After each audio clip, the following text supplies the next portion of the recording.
ಮುಂಜಾನೆ ನಾನು news nation ವಾರ್ತಾ ಕೇಳುವ ಹೊತ್ತಿನಾಗ ಒಂದು ವಿಷಯ ಬಂತು. ಕಾಶ್ಮೀರದಲ್ಲಿ ಹತ್ಯಾಕಾಂಡ ಉಗ್ರಗಾಮಿಗಳಿಂದ 25 ಮಂದಿಗಳನ್ನು ಕೊಂದರು ಅಂತ. ಅಷ್ಟೇ ಅಲ್ಲ, ಯಾಕೆ ಕೊಂದರು ಅಂದರೆ, ನಿನ್ನ ಹೆಸರೇನು, ನೀವು ಹಿಂದೂ, ಹೊಡಿಗಡಿ ಜಾತಿ ಕೇಳಿ ಸಂಸ್ಕೃತಿ ಕೇಳಿ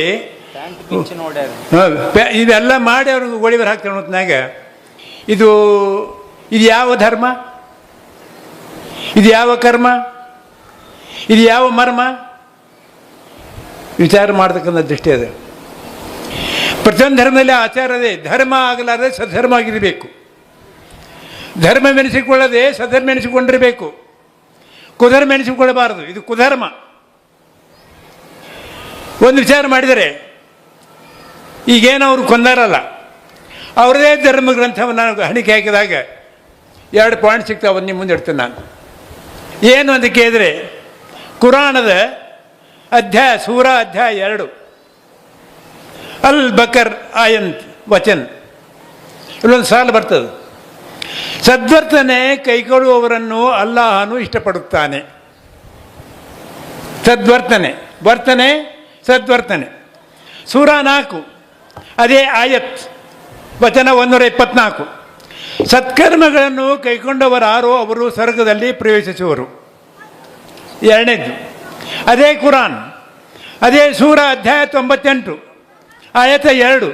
ನಿಸ್ಸಂದೇಹ ವಿಶ್ವಾಸವಿಟ್ಟು ಸತ್ಕರ್ಮ ಕೈಗೊಂಡವರಾರೋ ಅವರೇ ಸೃಷ್ಟಿಯಲ್ಲಿ ಉತ್ತಮರು. ಈ 3 ಮಾತನ್ನು ಲಕ್ಷಿಸಿದರೆ ಈ ಹತ್ಯಾಕಾಂಡ ಹೆಂಗೆ ನಡೀತೀವಿ ಅನ್ನೋದು ಪ್ರಶ್ನೆ ಬರ್ತಾ ಇದೆ. ವಿಮರ್ಶಕರ ಪೂಜ್ಯರಲ್ಲಿ ಆಗಲಿ ಮಹಾತ್ಮರಲ್ಲಿ ಬರ್ತಾ ಇದೆ ಅನ್ನೋ ಹೊತ್ತಿನೊಳಗೆ ಇದು ವಿಚಾರಣೆ ಪ್ರಶ್ನೆ. ಒಂದು ಉಗ್ರಗಾಮಿ ದೃಷ್ಟಿ ಹಿನ್ನೆಲೆ ಪ್ರೋತ್ಸಾಹ ಕೊಡೋದು ಬೇರೆ, ಮುಂಜಾನೆ ಮಾತಾಡೋದು ಬೇರೆ. ಕೆಲವೊಂದು ಅತ್ಯಾಚಾರ ಮಾಡುವಂಥ ವಿಷಯವನ್ನು ಕೂಡ ದೇಶದ ಕೆಲವು ಪ್ರಮುಖ ಜೀವಿಗಳು ಎತ್ತಿ ಅದನ್ನು ಖಂಡಿಸಲಾರದೆ ಮೌನವಾಗಿರ್ತಕ್ಕಂಥ ದೃಷ್ಟಿಯನ್ನು ಕಂಡ ಕೆಲವು ವೈಚಾರಿಕ ಮಹಾತ್ಮರು ಮರಗಿದ್ದಾರೆ. ಒಂದು ಮಾತನ್ನು ಹೇಳ್ತಾ ಇದ್ದೇನೆ, ನೀವು ಕೇಳಬೇಕು. ಉತ್ತರ ಪ್ರದೇಶ ಭಾರತದೊಳಗೆ ಹೆಣ್ಣು ಮಗಳನ್ನ ಲಾಜನ್ನು ಕರ್ಕೊಂಡು ಹೋಗಿ ಏನು ಮಾಡೋದೆಲ್ಲ ಮಾಡಿ ಆಕೆಯನ್ನು ಚೂರು ಮಾಡಿ ಅಡ್ದಾಗೆಲ್ಲ ಆಕೆ ಮಾಂಸವನ್ನು ಹಂಚಿದ್ದ ವಿಷಯ ನ್ಯೂಸ್ ಏಷ್ಯನ್ ವಾರ್ತೆಯಲ್ಲಿ ನಾನು ಕೇಳಿದ್ದೀನಿ. 2ನೇದ್ದು ಬೆಂಗಳೂರು ಕಡೆಯೂ ಆಕೆಯನ್ನು ಹತ್ಯೆ ಮಾಡಿ ಫ್ರಿಜ್ನಲ್ಲಿ ಇಟ್ಟಿದ್ದಂಥ ವಿಷಯ ಅದನ್ನು ಕೇಳ್ತಾ ಇದ್ದೀನಿ. ಹೌದು, ಇವೆಲ್ಲ ನಡೆದರೂ ಕೂಡ ದೇಶದ ರಾಜಕೀಯ ಯಾವ ಪ್ರಮುಖ ವ್ಯಕ್ತಿ ಅದು ಖಂಡನೆ ಮಾಡಿದ್ದಾನೆ? ನಾಚುವಂಥ ವಿಷಯ ಇದು, ನಾಚಬೇಕು. ಇದಕ್ಕೆ ಒಂದು ಕಥೆಗೆ ಕೂಡ ಅದರ ಧರ್ಮದ ಅಭಿಮಾನವಿದೆ. ಕಥೆ ಮುಂದೆ ಹೋಗ್ತಾ ಇದೆ, ಹಿಂದೆ ಮರಿ ಇರ್ತಾ ಇದೆ. ಆ ಮರಿಯನ್ನು ನಾಯಿ ಕಚಲಿಕ್ಕೆ ಬಂದರೆ ಕತ್ತೆ ಒದ್ದೆ ನಾಯಿಯನ್ನು ಓಡಿಸ್ತಾ ಇದೆ. ಇಂಥ ಭಾರತೀಯ ಸಂಸ್ಕೃತಿ ವಿರೋಧವಾದಂಥ ಆಚರಣೆ ನಡೀತಾ ಇದ್ದರೂ ಕೂಡ, ಕಿವಿ ಕೇಳ್ತಾ ಇದ್ದರೂ ಕೂಡ, ಕಣ್ಮಟ್ಟು ನೋಡ್ತಾ ಇದ್ದರೂ ಕೂಡ ಖಂಡಿಸಿದೆ ಮೌನವಾಗಿ ಒಂದು ಅಧಿಕಾರದ ಲಾಲಸೆಯಲ್ಲಿರ್ತಕ್ಕಂಥ ಜೀವನ ಕಂಡಾಗ ನಾಚಿಕೆ ಪಡೆದಂಥ ವಿಷಯ ಇದು. ಮನುಷ್ಯನಿಗೆ ಕಥೆಗೆ ಅಭಿಮಾನ ಇದೆ, ನಮಗೆ ಅಭಿಮಾನ ಇಲ್ಲಂದರೆ ಹೇಗೆ? ಒಂದು ಇನ್ನೆರಡು ವಿಷಯ ಬರ್ತಾ ಇದ್ದಾನೆ ಪೂಜಾ ಮಾಡೋದಾರೆ. ಇನ್ನು ನಾನು ಹೇಳೋದು, ನಾವು ನಿಮಗೆ ಹೇಳ್ತೀನಿ, ತಾಯಿಗಳಿಗೆ ಹೇಳ್ತೇನೆ, ತಂದೆಗೆ ಹೇಳ್ತೇನೆ. ಈ ಮೊಬೈಲ ಮನೆ ಸಂಸ್ಕೃತಿ ಕೆಡಿಸೈತಿ, ಮನೆ ಪರಂಪರೆ ಕೆಡಿಸೈತಿ. ನಿಮ್ಗೆ ಆಸೆ ಅನಿಸ್ಬೋದು, ನನ್ನಲ್ಲಿ ವಾರಕ್ಕೆ ಬಂದರೆ ಹುಡುಗಿ ಓಡಿದ್ದು ಬರ್ತೈತಿ. ನನ್ನ ಕಡೆ ಪೇದ ಕಚೇರಿ ದಿವಸಕ್ಕೆ 4 ಹುಡುಗಿ ಓಡಿದ್ದು ಬರ್ತೈತಿ. ಯಾಕೆ, ಏನು ಕಾರಣ ಅಂತ ಕೇಳಿದ್ರೆ, ತಂದೆ ಮಗಳ ಮೇಲಿನ ಮೋಹಕ್ಕಾಗಿ ಚೌಕಸಿ ಮಾಡೋಂಗಿಲ್ಲ, ಅದು ಒಂದು ತಪ್ಪು. ತಾಯಿ ಮಗನ ನೆನೆಸೇನು ವಿಚಾರ ಮಾಡೋದಲ್ಲ, ಅದು 2ನೇ ತಪ್ಪು. ಇದು ನನ್ನ ಕಂಡಂಥ ವಿಷಯ. ಎಲ್ಲರೂ ಹಂಗಾತ ನಾನು ಹಂಗಿಲ್ಲ. ಹೌದಾ? ಅವ್ರು ಎಲ್ಲಿ ಹೋಗ್ತಾರೋ ಎಲ್ಲಿ ಬರ್ತಾರೋ, ಮೊಬೈಲಿಂದ ಅಪ್ಪಗಳಾದರೂ ಮೊಬೈಲ್ದ ಸಾಲಿ ಕಲ್ತಾರೆ, ಅವರು ಮೊಬೈಲ್ ಸಾಲಿ ಕಲ್ತಾರೆ, ನಾವು ಮೊಬೈಲ್ ಸಾಲಿ ಕಲ್ತೀವಿ. ಹೌದಾ? ಈ ಮೊಬೈಲ ಏನು ಕೆಡಿಸಿದಷ್ಟು ಮತ್ತೆ ಯಾವುದು ಕೆಡಿಸಿಲ್ಲ. ಅದಕ್ಕೆ ನಾನಂತೀನಿ, ನಿಮ್ಮ ಮಕ್ಕಳಿಗೆ ಮೊಬೈಲ್ ಮೊದಲು ಕಸ್ಕೋರಿ, ಅದನ್ನೇ ವಿಚಾರಣೆ ಕೊಡ್ರಿ. ಅದನ್ನು ಹಿಂದಿನ ರಿಪೋರ್ಟ್ ತೆಗೆದು ಹಾಕಿ ನೋಡಿರಿ. ಆಕೆ ಯಾವನ ಜೊತೆ ಮಾತಾಡ್ಯಾರ, ಅವ ಯಾವನ ಜೊತೆ ಮಾತಾಡ್ಯಾನ, ಏನು ಮತ್ತೆ ನೀವೆಲ್ಲ ಕೊಲಸ್ ತಗೊಂಡ್ರೆ ನಿಮ್ಮ ಮಗಳ ಹಣಿಬಾರಿಗೆ ಗುರ್ತಾಗ್ತಾ ಇದೆ, ನಿಮ್ಮ ಮಗನ ಹಣಿಬಾರಿಗೆ ಗುರ್ತಾ ಇದೆ. ಹೌದಾ?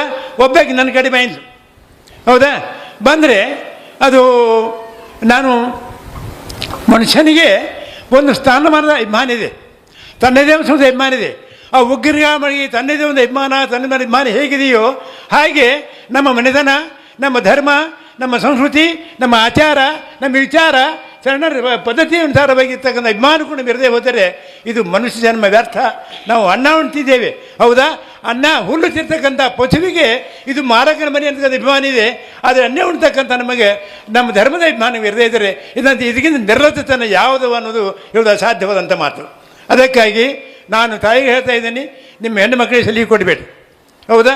ಭಾಳ ಇವು ಮೊಬೈಲಿಂದ ನಿಶ್ಚಯ ಪತ್ರ ಸುಳ್ಳಾಗ್ಯಾವ. ನಿಶ್ಚಯ ಪತ್ರ ಸುಳ್ಳಾಗ್ಯಾವ. 2 ವಿದ್ಯಾರ್ಥಿನಿಯರು, ಹೌದನ್ನೇ, ಮೊಬೈಲ್ ಮಾಡ್ತಾ ಮಾಡ್ತಾ ಅದು ಹೋತು ಪಾಕಿಸ್ತಾನಕ್ಕೆ. ಮುಂದೆ ಆಕೆ ಪಾಕಿಸ್ತಾನಕ್ಕೆ ಹೋದ. ಇನ್ನೊಬ್ಬಾಕಿ ಮೊಬೈಲ್ ಬೇರೆ ಹೋತು, ಹೌದಾ? ಆಕೆ BA ಗ್ರ್ಯಾಜುಯೇಟ್, ಅದು ಅತ್ತ ಹೋತು. ಇದಕ್ಕೆ ಕಾರಣ ಯಾರು? ಮನೆ ಪಾಲಕರು, ಹೌದಲ್ಲ? ನಿಮ್ಮ ಮಕ್ಕಳು ಸಲಿಗೆ ಕೊಡೋದ ಪರಿಣಾಮ, ಹೌದಲ್ಲ? ಇನ್ನು ಮೇಲೆ ಹಾಗೆ ಮಾಡಿ. ನಿಮಗೆ ಮನೆತನ ಅಭಿಮಾನ ಇದ್ದರೆ, ನಿಮ್ಮ ಮಕ್ಕಳ ಮೇಲೆ ಅಭಿಮಾನ ಇದ್ದರೆ, ಭಾರತ ಸಂಸ್ಕೃತಿ ಅಭಿಮಾನ ಇದ್ದರೆ, ನಿಮ್ಮ ಹೆಣ್ಣು ಮಕ್ಕಳ ಮೇಲೆ ಕಣ್ಣಿಡಿ, ನಿಮ್ಮ ಗಂಡು ಮಕ್ಕಳ ಮೇಲೆ ಕಣ್ಣಿಡಿ, ಮೊಬೈಲಿಗೆ ಕಸುವರಿ, ಆಮೇಲೆ ಅವ್ರು ವಿಚಾರ ಮಾಡಿರಿ. ಅಂದರೆ ಏನಾದರೂ ಒಂದು ಸಂಸ್ಕೃತಿ ಉಳಿಯಿತು ಇರಿದ್ರೆ ಇದು ನಾಳೆ ಇದು ಕೂಡ ಪಾಕಿಸ್ತಾನ ಆಯಿತು ಅಂಥ ವಿಚಾರ ಬರಲಾರ್ದು